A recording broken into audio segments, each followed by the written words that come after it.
I said, I gave a lot of mock tests. So I took the prepare batch of TJP, and it constituted of the mock test which aligned with the CUET exam pattern. USP of TJP for me was bringing DU seniors as mentors. If you get guidance from people who are at that place where you want to reach, it's really, really amazing.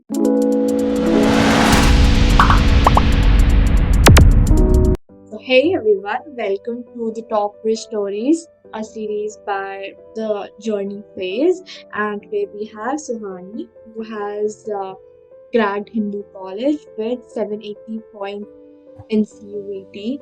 Let's hear from her what's her secret sauce behind this big score. So, could you give a background? Sure. So, I'm Suhani and I'm currently pursuing my first year at Hindu College and I'm doing BCom honors. And I've done my schooling from Batala, and it was like giving CUET was a long journey for me. I had been a dropper. How did you maintain that consistency during that 1 year? Because there's always this kind of feeling that you feel left behind. Sure. So taking a drop was like difficult. Obviously, it's difficult for everyone, and maintaining that mindset and that consistency takes a lot of courage, I believe.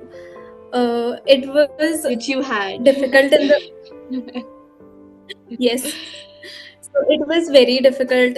Like when I first told my parents that I actually want to take a drop for it, but they were very supportive and they helped and they were like, okay, you can take, you can do whatever you want to, and they helped me a lot in this. So I feel like when your friends are in college putting stories on Instagram, social media handles, you feel like fear of missing out, that you're missing out on a lot. But like settling for something which you don't deserve is not my thing. What do you think is the ideal time for anyone to start their preparation? I believe there is no ideal time to start the preparation. The right time is now. You can start at any point of time. You can even start after your boards. Like people would say that you won't be able to score good marks, but you still can. But it's like if you start early, you'll have an extra edge over others. And when did you start your preparation? And if you could give some background about your journey? So I had been a dropper and I didn't have board exams to prepare for side by side. I started my preparation in the month of March, and I had March and April to uh, prepare for my CUET exam, and I dedicated my whole time in the month of May to give mock test and practice as many MCQs as I could.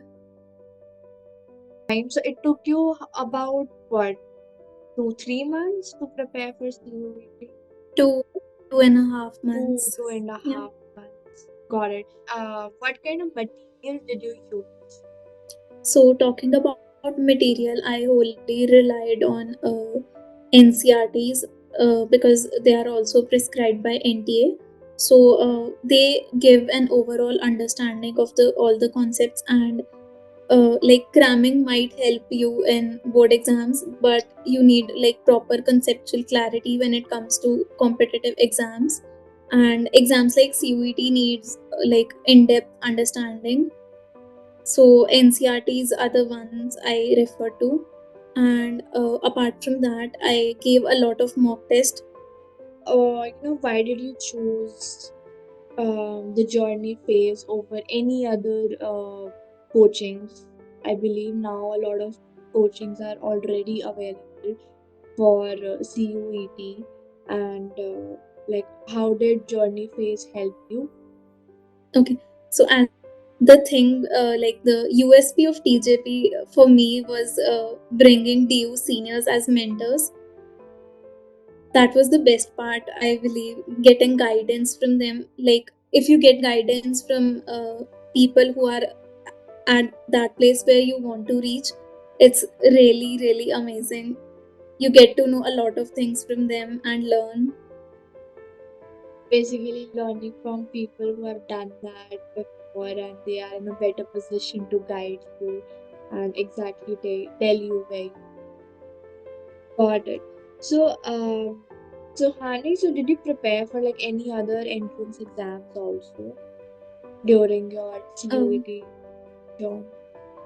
Like a lot of no, people I did prepare. not. Okay, okay, got it. So, Yeah, people do prepare for like IIMs. right, right. So ideally, how much time do you think a person should give on daily basis to CUET alone?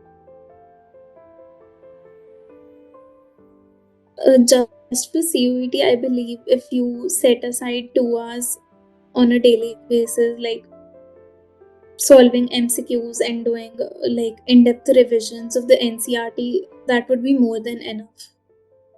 How did you balance your, did you make an error log of your mistakes, or did you like, how did you manage the revision part of it, and how did you manage the mocks part of it? So, how regularly, like, were you giving like mocks continuously, or were you like, you know, going back or doing revision because you cannot revise or go through every single thing that you have done. So, I mean, how, what was your metric like? Uh, I believe that studying once is enough, but if you skip the revision process, it can lead to forgetting important topics, and neglecting to review your mistakes can result in lack of confidence. So, what I did was I started giving mock test, and I used to give it like I started giving it in the month of May. So, April I dedicated wholly to revisions while March was studying the concepts. I did studying in March and then gave April to revisions, and in the month of May I gave the mock test. So I was continuously reviewing it and seeing my faults where I did go wrong and covering the weak topics that I had. okay, got it. So, could you like share some light on that the classic battle we have? Like, we got the desired college, but we didn't get the course. We wanted the course, but we did not get the desired college. So, what's your take on that? Between course and college, I believe like it is very subjective, depends from person to person. But I believe like course is much more important than the college you get, because it is like you're going to study 4 years that curriculum. So it is very important the subjects, the core you study in it. Like it should align with your interest. And talking about college, there are times like if you get a really bad course in a very good college, it doesn't matter, it doesn't carry any value at all. Yeah, so if you could like tell me, since you have been through that journey and now you are at a place where you are in a position to guide other folks who are trying to prepare. So what do you think is the three do's and the three don'ts of this entire journey? Okay, so beginning with 3 do's, I believe first of It all could be you should more. It understand the can be exam. more. I'm sorry. It can be more. Sure. So, first would be to understand the exam pattern and syllabus. It is very important to familiarize yourself with the CUET exam pattern and syllabus. I gave CUET twice, and there was a lot of changes which occurred. In the second. So, yeah, the second time, and understanding the marking scheme, types of question, and distribution of marks is very essential.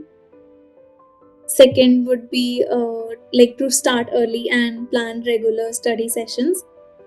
Like you should begin your preparation well in advance, break down the syllabus into manageable sections, and create a study schedule. I think consistency is the key, so plan regular study sessions to cover all the topics. Third would be practicing regularly with mock test and taking advantage of mock test and practicing papers is very important. It gives you like a exam condition to assess your time management skills and identify areas of improvement. You should analyze your performance and focus on weak areas. Coming to don'ts, I think you shouldn't procrastinate at all. Like, being at this moment, it is very important to not procrastinate or cram at the last moment. It wouldn't help, and it may result in like surface level understanding, and you might forget the information quickly.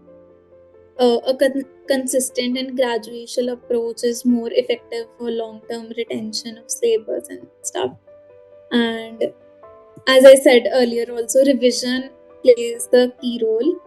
It is very important to do regular revision to reinforce what you have learned, strengthen your memory, and boost your confidence for the exam. And third most important would be, you should not ignore your health and well-being while preparing for any exam. Right. Neglecting your physical and mental health well-being, avoiding and sacrificing sleep, proper nutrition, it can like burn out you and negatively impact your performance. These do's and don'ts work for all kind of exams. So thank you so much for your time. I hope you have a great journey.